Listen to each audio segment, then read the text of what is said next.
Assalamualaikum warahmatullahi wabarakatuh. Perkenalkan, saya Esti Zakiatun Nisa dengan NIM 122205041 dari Prodi Pendidikan Matematika kelas 3B akan mempresentasikan mengenai materi hakikat dan dasar pendidikan Islam untuk memenuhi tugas ujian tengah semester mata kuliah Filsafat Pendidikan Islam. Materi yang pertama yaitu hakikat pendidikan Islam. Secara umum, pendidikan Islam merupakan sebuah usaha yang dilakukan oleh seorang muslim secara sadar untuk membimbing dan mengarahkan pertumbuhan serta mengembangkan secara optimal fitrah atau potensi manusia dalam segenap aspek, baik itu jasmani maupun rohaninya, berdasarkan nilai-nilai ajaran Islam untuk memperoleh kebahagiaan hidup di dunia dan di akhirat, dengan memerankan fungsi kita sebagai Abdullah dan Khalifatullah.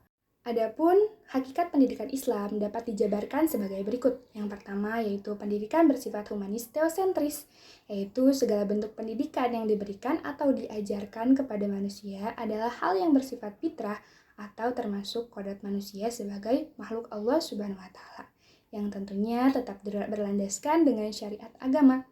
Hakikat pendidikan Islam yang bersifat humanis teosentris ini berfokus pada hubungan antara manusia dengan Tuhannya, yang memberikan pengajaran mengenai iman dan takwa dari diri seorang muslim. Dengan kata lain, hakikat ini merupakan hubungan Allah Subhanahu wa taala dengan makhluknya, yaitu manusia melalui keimanan dan ketakwaan manusia itu sendiri. Yang kedua, pendidikan bernilai ibadah. Pendidikan Islam berupaya untuk dapat menuntun dan mengajarkan manusia dalam beribadah kepada Sang Pencipta. Maksudnya, dalam konteks bernilai ibadah, yakni pendidikan Islam pada dasarnya mengajarkan kita sebagai umat manusia bagaimana tata cara dalam beribadah.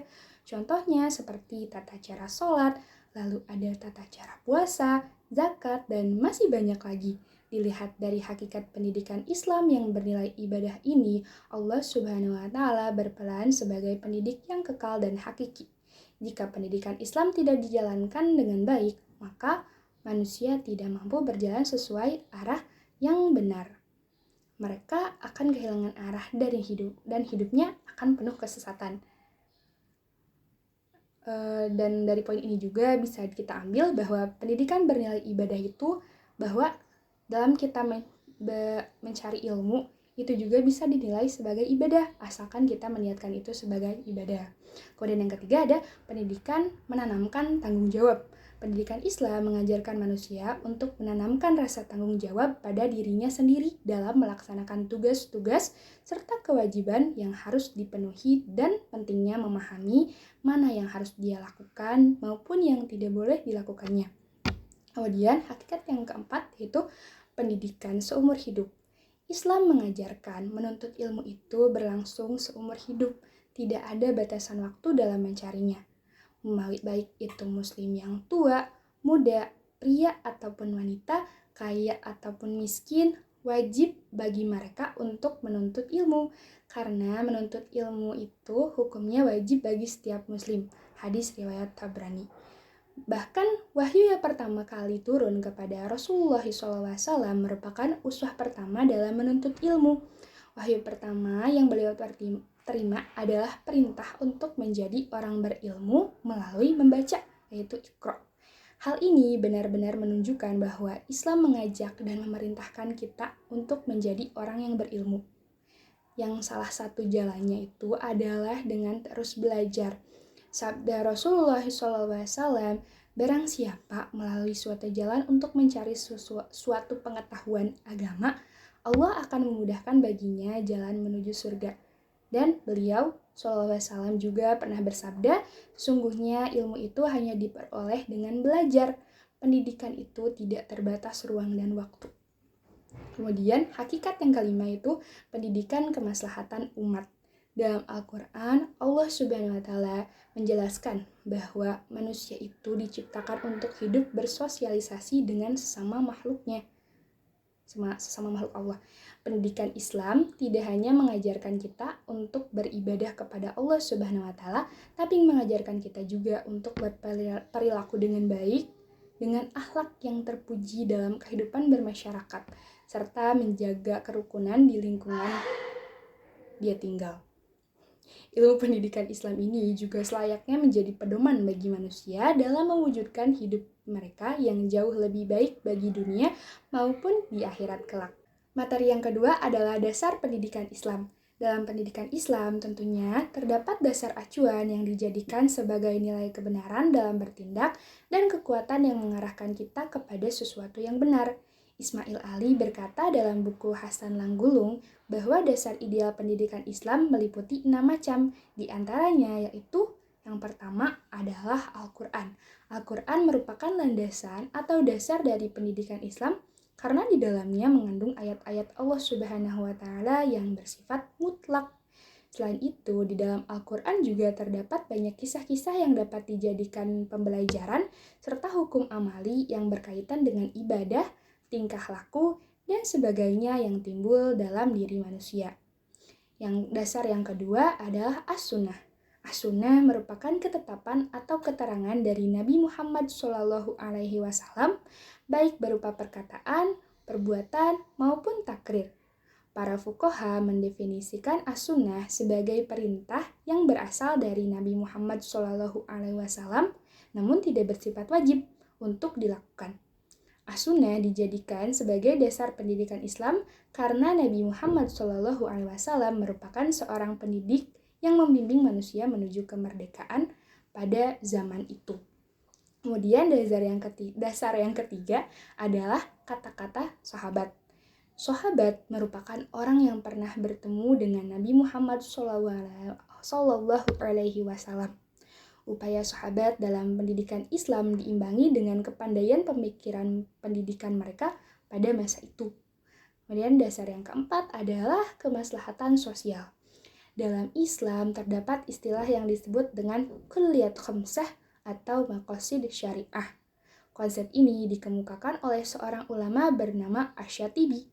Maqasid sendiri berasal dari kata maksud, yang berarti tujuan atau target.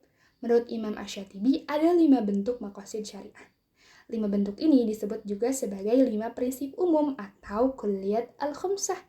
Ada 5 hal yang semestinya diupayakan manusia, yaitu hifzuddin atau menjaga agama, hifzun nafsi atau menjaga diri, hifdun nasl atau menjaga keturunan, dan hifzul mal, menjaga harta. Kemudian yang terakhir yaitu hifzul aql, yaitu menjaga akal. Hal tersebut sangat erat kaitannya dengan pendidikan Islam yang melindungi hak yang kita miliki. Dasar yang kelima adalah nilai-nilai dan kebiasaan masyarakat.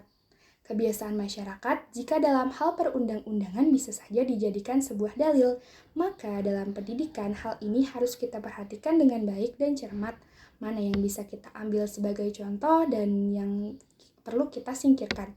Hasan Langgulung menyatakan bahwa sesuatu tindakan yang sesuai dengan kebiasaan orang yang dianggap baik jika kebiasaan itu baik di sisi Allah Subhanahu wa Ta'ala. Nah, selain dasar pendidikan yang telah saya sebutkan sebelumnya, ada pendapat lain yang mengkategorikan dasar pendidikan Islam menjadi 3 kategori. Yang pertama yaitu dasar pokok.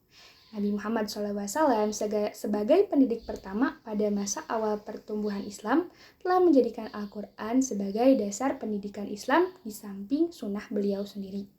Kedudukan Al-Quran dan sunnah sebagai sumber pokok dapat dipahami dari ayat Al-Quran. Salah satunya dalam Al-Quran Surat As-Sad ayat 29 dan Al-Quran Surat Al-Ahzab ayat 21. Kemudian dasar yang kedua disebut dasar tambahan. Pada masa Khulafaur Rasyidin, sumber pendidikan Islam mulai mengalami perkembangan. Selain Al-Quran dan Sunnah, terdapat juga perkataan, sikap, dan perbuatan para sahabat. Usaha-usaha para sahabat dalam pendidikan Islam sangat menentukan bagi perkembangan pendidikan Islam sampai saat ini. Di antaranya usaha-usahanya adalah yang pertama, Abu Bakar As-Siddiq melakukan kodifikasi Al-Quran pada masa itu. Kemudian yang kedua, Umar bin Khattab sebagai bapak regulator terhadap ajaran Islam yang dapat dijadikan sebagai prinsip strategi pendidikan Islam. Kemudian yang ketiga, Utsman bin Affan sebagai bapak pemersatu sistematika penulisan Al-Quran. Dan yang keempat, Ali bin Abi Thalib sebagai perumus konsep-konsep pendidikan pada masa itu. Sampai sekarang juga masih bisa digunakan. Dasar yang ketiga adalah dasar operasional. Dasar operasional pendidikan Islam adalah dasar yang terbentuk sebagai aktualisasi dari dasar ideal. Menurut Hasan Langgulung, dasar operasional terdiri dari 6 macam, yaitu yang pertama, dasar historis.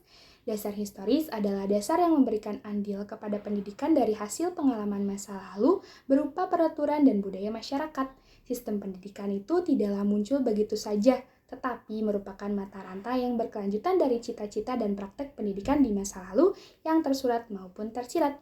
Yang kedua, dasar sosial. Dasar sosial yaitu dasar yang memberikan kerangka budaya di mana pendidikan itu berkembang, seperti memindahkan, memilih, dan mengembangkan kebudayaan itu sendiri. Yang ketiga, dasar ekonomi, yaitu dasar yang memberikan perspektif terhadap potensi manusia berupa materi dan persiapan yang mengatur sumber-sumbernya yang bertanggung jawab terhadap anggaran perbelanjaannya. Pada setiap kebijakan pendidikan haruslah mempertimbangkan faktor ekonomis, karena kondisi sosial masyarakat yang beraneka ragam dapat menjadi hambatan berlangsungnya pendidikan itu. Untuk itu, setiap kebijakan pendidikan haruslah mempertimbangkan faktor ekonomis. Yang keempat, dasar politik, yaitu dasar yang memberi bingkai dan ideologi dasar yang digunakan sebagai tempat bertolak untuk mencapai tujuan yang dicita-citakan dan rencana yang telah dibuat. Dalam mencapai tujuan pendidikan yang telah direncanakan, haruslah bertitik tolak dari ideologi yang dianut karena hal ini merupakan dasar operasional pendidikan. Yang kelima, dasar psikologis, yaitu dasar yang memberi informasi tentang watak belajar, guru, cara terbaik dalam praktik, pencapaian, dan nilai dan pengukuran serta bimbingan yang bagus. Keberhasilan pendidikan Islam dapat mencapai tujuannya tentunya harus memiliki informasi-informasi tersebut. Dan yang terakhir yaitu dasar fisiologis, yaitu dasar yang memberi kemampuan memilih yang terbaik, memberi arah suatu sistem, mengontrol dan memberi arah kepada semua dasar-dasar operasional lainnya. Dasar fisiologis menentukan arah, mengontrol, serta memilih yang terbaik dari dasar-dasar operasional tadi untuk dilaksanakan. Nah, materi yang terakhir adalah fungsi pendidikan Islam. Pada hakikatnya, pendidikan adalah suatu proses yang berlangsung secara kontinu dan berkesinambungan. Maka, tugas dan fungsi pendidikan yang perlu diemban oleh pendidikan Islam merupakan proses tanpa akhir, sejalan dengan konsensus universal yang telah ditetapkan dengan istilah lifelong education, sesuai dengan Al-Quran Surat Al-Hijr ayat 99, atau istilah no limits of study. Konsep ini bermakna bahwa tugas dan fungsi pendidikan memiliki sasaran pada peserta didik yang senantiasa tumbuh dan berkembang secara dinamis, mulai dari masa kandungan sampai akhir hayatnya. Dengan demikian, dapat kita pahami bahwa fungsi pendidikan Islam tidak hanya membentuk manusia beriman dan bertakwa, berketerampilan dan berbudaya, tetapi juga manusia yang mampu mengatasi berbagai masalah dalam kehidupannya, sehingga ia mampu memposisikan dirinya menjadi manusia yang berkualitas bagi agama, masyarakat, baik bangsanya. Menurut Yusuf Amir Faisal, pendidikan Islam dengan bertitik tolak dari prinsip iman Islam ihsan atau akidah, ibadah, dan akhlak untuk menuju satu sasaran kemuliaan manusia dan budaya yang diridai Allah Subhanahu wa Ta'ala, setidak-tidaknya memiliki fungsi-fungsi sebagai berikut. Yang pertama, individualisasi nilai dan ajaran Islam demi terbentuknya derajat manusia yang maju dalam bersikap, berpikir, dan berperilaku. Yang kedua, sosialisasi nilai-nilai dan ajaran Islam demi terbentuknya umat Islam. Yang ketiga, rekayasa kultur umat Islam demi terbentuk dan berkembangnya peradaban Islam. Yang keempat, menemukan, mengembangkan, serta memelihara ilmu keterampilan demi terbentuknya manusia yang profesional.